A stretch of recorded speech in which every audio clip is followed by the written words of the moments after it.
अहोई अष्टमी कार्तिक मास के कृष्ण पक्ष की अष्टमी तिथि को मनाया जाता है। इस दिन माताएं अपने पुत्रों की दीर्घायु के लिए व्रत रखती हैं और तारों की छाव में व्रत का पालन करती हैं। अहोई अष्टमी व्रत एक माँ का अपने पुत्र के प्रति प्रेम को दर्शाता है। इस दिन माताएं अपने पुत्र की रक्षा के लिए निर्जला व्रत का पालन करती हैं, जबकि निसंतान महिलाएं भी पुत्र कामना के लिए यह व्रत रखती हैं। अहोई अष्टमी का व्रत करवा चौथ के 4 दिन बाद और दिवाली से ठीक 8 दिन पहले पड़ता है। इस बार अहोई अष्टमी का व्रत 5 नवंबर रविवार को रखा जाएगा। अहोई अष्टमी को कुछ जगहों पर अहोई आठे के नाम से भी जानते हैं, क्योंकि यह व्रत अष्टमी तिथि को किया जाता है, जो कि माह का 8वां दिन होता है। हिंदू धर्म में अहोई अष्टमी व्रत का बहुत महत्व होता है। आइए जानते हैं अहोई अष्टमी तिथि, शुभ मुहूर्त, पूजा विधि और इस दिन किए जाने वाले उपायों के बारे में। अहोई अष्टमी शुभ मुहूर्त। साल 2023 अहोई अष्टमी का व्रत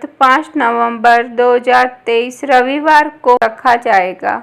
अष्टमी तिथि आरंभ होगी 5 नवंबर को रात 12:59 पर और तिथि समाप्त होगी 6 नवंबर को रात 3:18 पर। अहोई अष्टमी पूजन का शुभ मुहूर्त। इस दिन शाम 5:32 से शाम 6:51 तक पूजा का शुभ मुहूर्त है। पूजा की अवधि 1 घंटा 18 मिनट की है। अहोई अष्टमी के दिन तारों को देखने के लिए शाम का समय 5:57 का है। अहोई अष्टमी के दिन चंद्र उदय का समय 12:01 का है। अहोई अष्टमी पूजन विधि।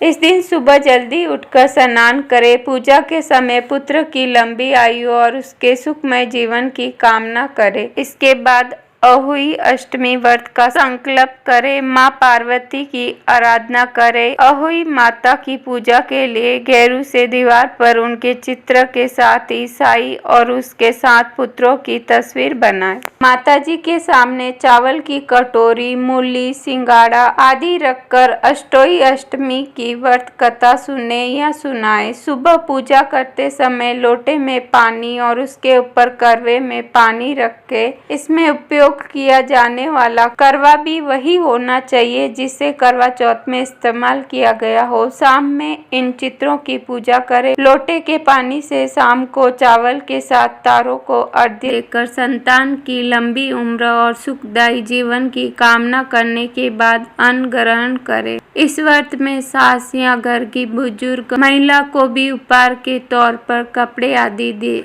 अहोई अष्टमी उपाय। अहोई अष्टमी के दिन अहोई माता की पूजा करते समय उन्हें सफेद रंग के फूल अर्पित करें। अहोई अष्टमी के दिन शिवलिंग का दूध से अभिषेक करें और माता पार्वती और भगवान शिव की पूजा करें। अहोई अष्टमी के दिन अहोई माता को सिंदूर अर्पित करें। इस उपाय को करने से संतान सुख की प्राप्ति होती है। अहोई अष्टमी के दिन गाय और उसके बछड़े को खाना खिलाएं। अहोई अष्टमी के दिन अपने घर में तुलसी का पौधा लगाए और रोजाना इसकी विधि पूर्वक पूजा अर्चना करें। ऐसा करने से संतान के जीवन में खुशहाली आती है। अहोई अष्टमी पर शाम के समय पीपल के पेड़ के नीचे तेल के 5 दीपक जलाएं। साथ ही संतान की सुखी जीवन के लिए कामना करें। इस उपाय से अहोई माता प्रसन्न होकर सभी मनोकामनाएं पूरी कर देती है। अहोई अष्टमी व्रत कथा।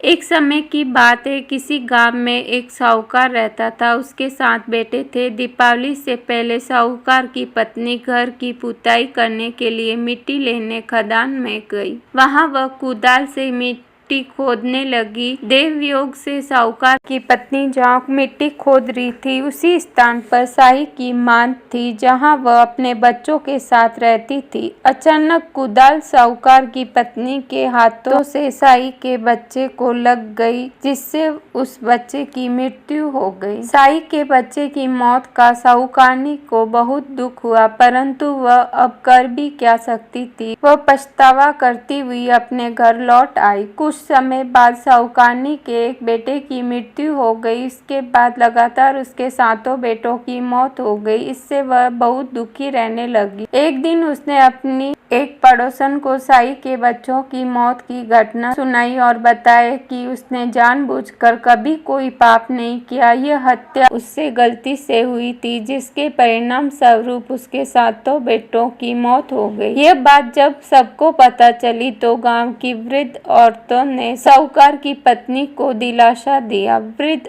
औरतों ने साहूकार की पत्नी को चुप करवाया और कहने लगी कि आज जो बात तुमने सबको बताई है, इससे तुम्हारा आधा पाप नष्ट हो गया है। इसके साथ ही उन्होंने साहूकारनी को अष्टमी के दिन अहोई माता तथा साई और साई के बच्चों का चित्र बनाकर उनकी आराधना करने को कहा। इस प्रकार क्षमा याचना करने से तुम्हारे सारे पाप धुल जाएंगे और कष्ट दूर हो जाएंगे। साहूकार की पत्नी उनकी बात मानते हुए कार्तिक मास की कृष्ण पक्ष की अष्टमी को व्रत रखा व विधि पूर्वक पूजा कर क्षमा याचना की। इसी प्रकार उसने प्रतिवर्ष नियमित रूप से इस व्रत का पालन किया, जिसके बाद उसे 7 पुत्र रत्नों की फिर से प्राप्ति हुई। तभी से अहोई व्रत की परंपरा चली आ रही है।